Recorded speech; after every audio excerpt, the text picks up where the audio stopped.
Tensions are rising on the Russian-Ukrainian border as Russian troops carried out military exercises with Belarus. In our Jerusalem studio, I spoke with CBN senior international correspondent George Thomas, who was on the ground in Ukraine to find out more about the situation there. George Thomas, you're there on the ground in Ukraine. Tell us how the people are feeling right now, given this looming possibility of a Russian invasion. Chris, it's absolutely stunning because you spend time here in Kyiv, and you would never know that almost surrounding the 2/3 of the country are over 120,000 Russian forces. I'm actually right now in a fairly new mall here in Kyiv, and people are just walking around. They're going to the stores. They're having a meal. They're out in the food court yard, but you really don't get a sense, at least here in Kyiv, that there's this looming threat.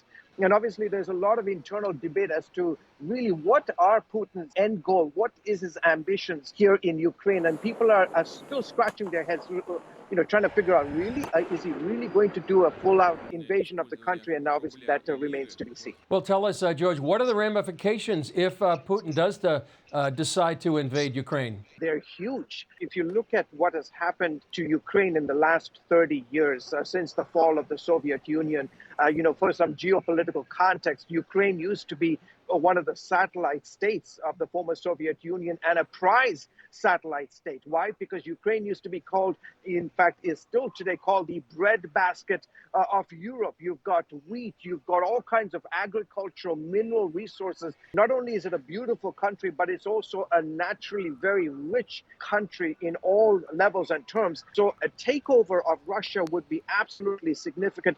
You have to keep in mind, Chris, so much has changed here in Ukraine since the Maidan revolution 8 years ago. Ukraine 8 years ago is not the Ukraine today. It is, in fact, in some cases, some would say anti-Russian and pro-Western. And so the revolution that happened 8 years ago shifted the mentality of Ukrainians so much. In fact, somebody said to me that, a few years ago, you would find a lot of Russian-speaking Ukrainians, and today less and less Ukrainians are speaking Russian. In fact, they're choosing to speak Ukrainian. It just shows the kind of tension that's happening in the country. And I think in some sense, Vladimir Putin in Moscow realizes that he's losing grip, trying to exert a grip on Ukraine, and he's losing that grip because Ukraine is becoming more and more Western, shifting and joining alliances with the European Union, with the United States.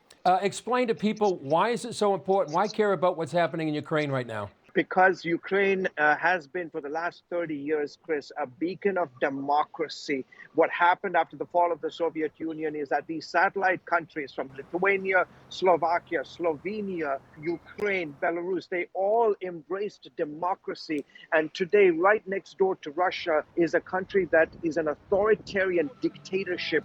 And they see Ukraine, they see the freedom, the economic, the religious freedom, and that is a huge threat to Vladimir Putin. The fact that right next door is a burgeoning and a growing democracy, that is a threat to the Kremlin. Alpha.